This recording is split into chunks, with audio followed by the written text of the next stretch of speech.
O karon nato yung nanay mga igsoon na to. So ato karong hatagan tingali si Brad Jason, no? Sa iyang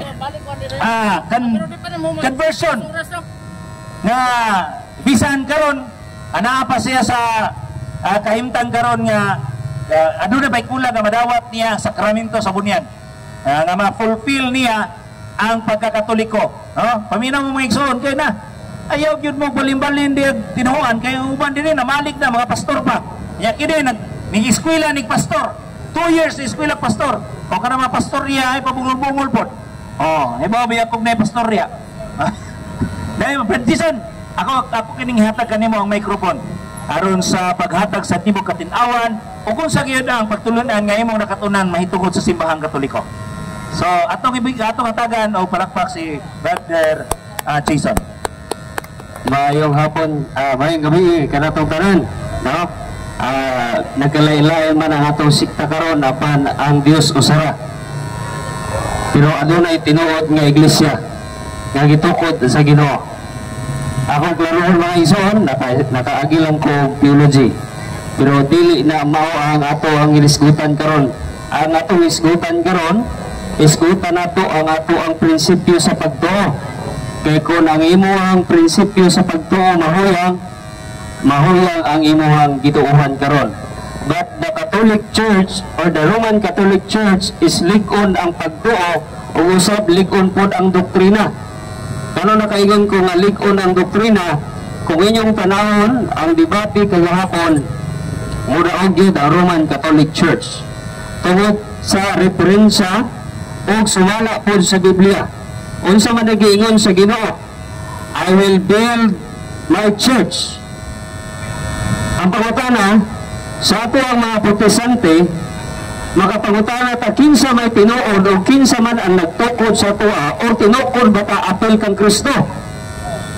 Walay makapawatuod nga dokumento sa tuwa. So asa man ta karon? Dili kita sa legit o tinuod nga adunay history gikan sa 33 AD hangtod sa atong presenteng panahon karon. Actually, dili na lang nato na atong hisgutan ng mga isyu sa atong kinabuhi, atong hisgutan na atong pagtuo sumala sa Biblia. Tanawan ninyo atong mga batanon, kini atong mga batanon, mga bata pamagini, pero aduna sila dako nga pagpanabot. Kauban usab sa mga converted pastor, gikan sa alliance o sa pananga ilahang gigikanan, unya dili pud basta-basta ang ilang kinabuhi kay naa sa mga pila ka tuig nga nagpastor. Unya sa ako usab, ako ang gibanabana mga igsoon ingon pagali sa Hope Kapitulo 5. Unsa may giingon sa Hope Kapitulo 5 bersikulo 27.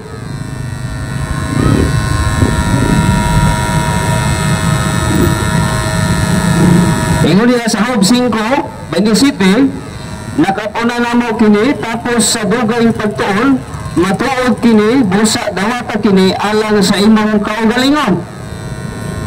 Ang pangutana kanus ay manako gituon ang mga pagpamatuod sa Roman Catholic Church gikan pa sa 2020 usa ko aktibo katong sa Seventh-day Adventist Church apan akong ginahuna nga dili lang ko mag-focus sa simbahan, akong fokusan usab or ako usab nga obligation ang kamatuoran nga naa sa Roman Catholic Church. Ingon pagali si Bob nga ato kining gitun-an og kini alang sa imong kainan. Kung ikaw mag-Roman Catholic Church karon unya baguna-una ka nga kining Roman Catholic Church padulong sa impierno, dili na para sa imong kaayuhan, no? Para na sa negatibo na imong hunahuna. Unya adunay referensya nga dili ikatanggi mga hiyala o mga igsoon nga ang Roman Catholic Church nag-trace gyud sa history gikan sa 23 AD hangtod sa atong panahon karon. Gani si Brother Stalwart usa pa man ni ka lig-on gyud sa pagtuo. O lig-on man gyud no kay mo debate palangdaan magkurkuro na ayang kahoy, no? Kagahapon nagdebate akong kagahapon nagdebate turting kurug-kurug siyang kaway. Ingon diha sa libro sa The New Book of Knowledge, the history of the Roman Catholic Church began in Upper Rome in Jerusalem almost 2,000 years ago. About 120 persons were gathered there. They were followers of Jesus Christ and they were awaiting the coming of the Holy Spirit. He had promised to send them from heaven. The day on which the Holy Spirit came down and considered the birthday of the church. The church may be described as the society that Jesus founded.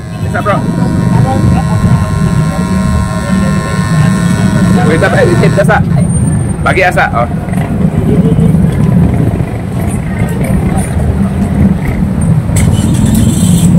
So nay mo agi kasakyan ano? So ato sa pagi-on.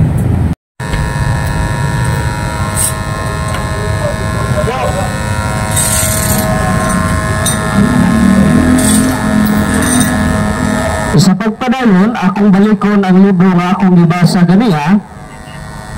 Kung kamo tutol, aduna kami pinigam nga moduol nini o pamatudan nga kining libro ha sayo. No? Challenge question or challenge kini sa inyo ha. Kung na may lain nga libro nga i-compare nini nga mahimo ning sayo dalan ninyo diri. Kay daghan tag mga maayong mga debatidor.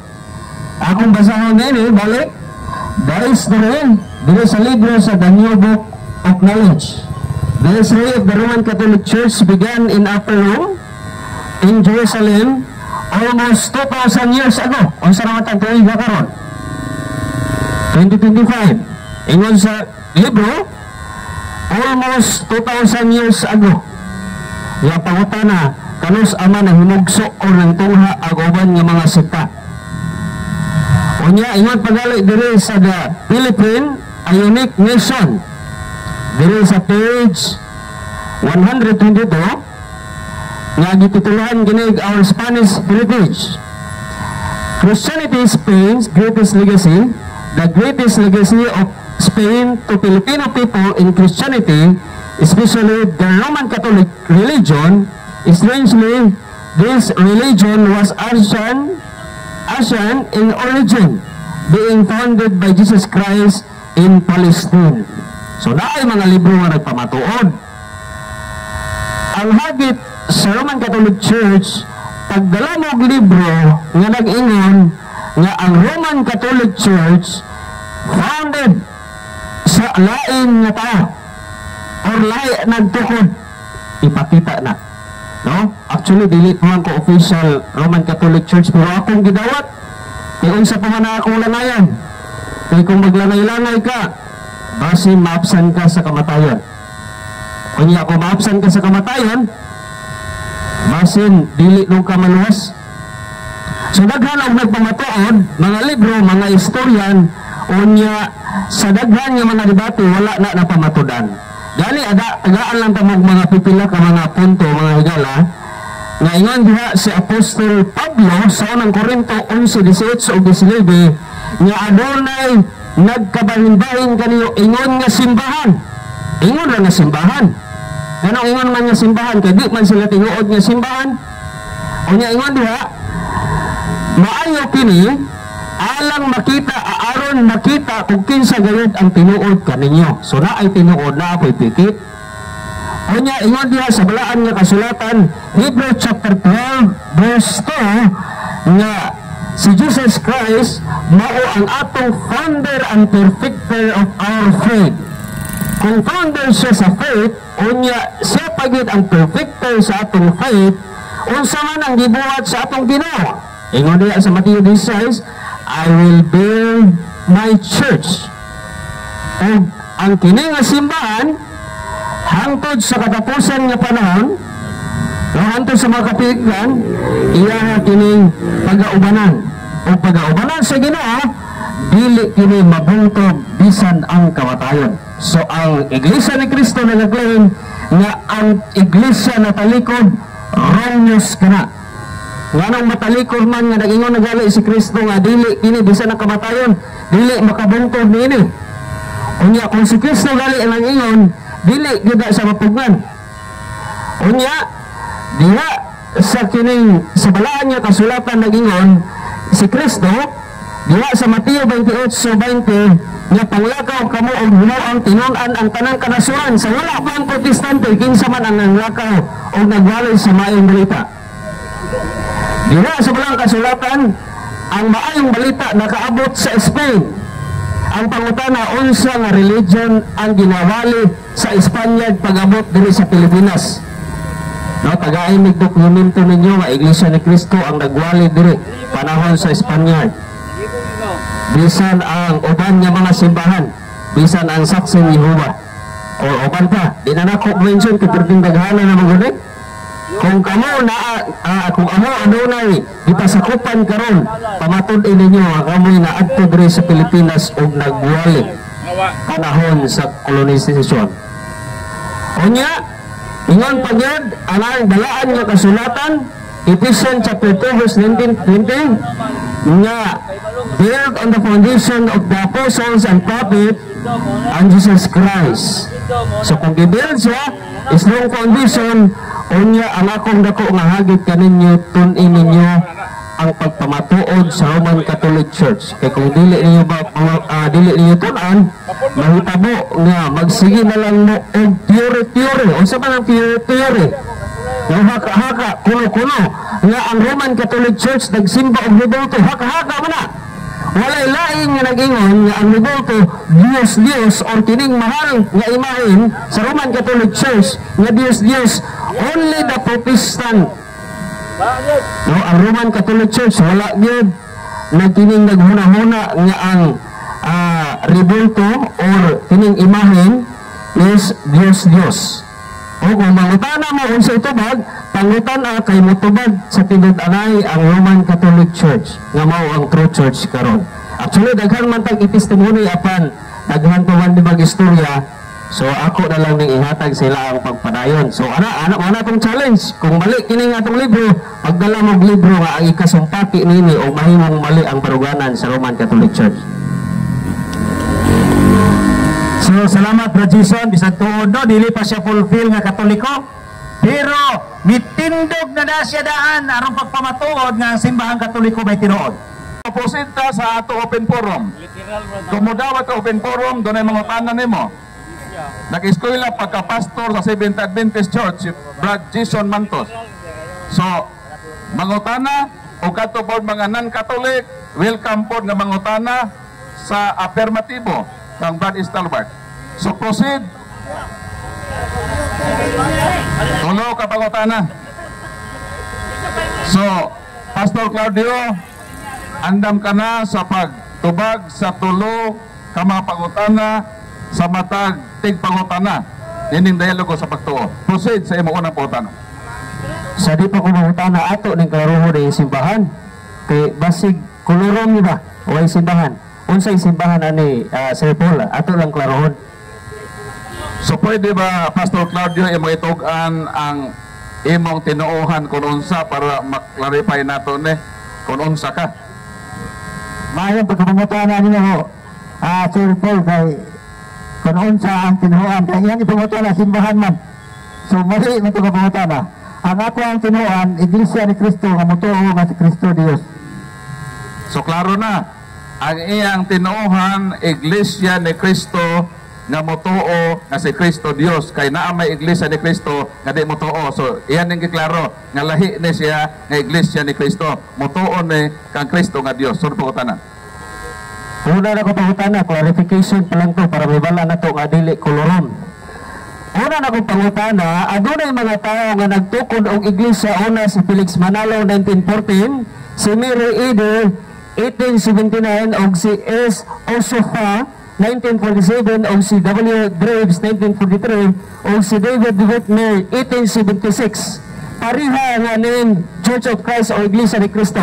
Kinsay tinuod ninyong unom karon ang gitukod ni Cristo. Kinsay tinuod ninyong unom? Ang akong pagka-Iglesia ni Cristo nga mutuo nga si Cristo Dios may tinuod kay ang mga apostoles ang gibautismo nila sa mga tao ngalan ni Cristo. Unya gibautismoan ang mga tao sa ngalan ni Cristo. Unya nagsimba mi sa adlong Sabado. Unya ang kwarta ngayon sa Diyos, ipakaon sa katawan sa Diyos. So mapamatod na ako nga kanang imong giingon ako mo'y tinuod sunod ng pangutana. So akong balikon ang pangutana no. Naghatag siya og lain-lain nga mga pundok nga nagamit og Iglesia ni Cristo. So as moderator, moingon ko nga wa gyud matubag ang pangutana. So kinahanglan nato ning klarohon na sa iyang giisgutan nga mga simbahan nga nagdalag Iglesia ni Cristo, matod sa iyang pangutana, kinsa ninyong unom ang tinuod nga nagbitbit ang Iglesia ni Cristo. So mao to ang iyang pangutana. So sa di pa ta mo proceed sa iyang last question, so ato i-clarify ito nga sa unom nga giisgutan niya, kinsa ninyo ang tinuod nga Iglesia ni Cristo? Kasi piyat lang kasi mong repeat Sir Paul kay ninginon ko nga namong unom ako ang tinuod. Unya ina nga sige sunod ko pala tanang Sir kanang 70 sa una. Pakita mo ang pagka 70 sa una nga nakataliko na. Jason kay mututol man ka og imo gitutulan ang tema nga ang Roman Catholic Church tinuod. Tagay mig dokumento karon nga mabungkag sa amoang referensya nga ang Roman Catholic Church or the true church, the Roman Catholic Church dili tinukod ni Kristo. Tagay mi, provide mi, ayaw mi tagay opinion is dili tinuod. Si tagay mig referensya nga dili tinuod ang Roman Catholic Church.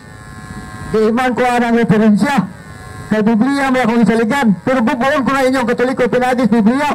Kaya sa mabasa sa pinadayag 22:18-19 nag-ingon, akong pasidanan ang tanang napatalingog sa mga propesya nining basona kung nadulay magataktag kaniyag bisan usa, magataktakon ang iyang bahay diya sa kahoy nga naghatag og kinabuhi ug sa blaang syudad nga gisgutan nining basona.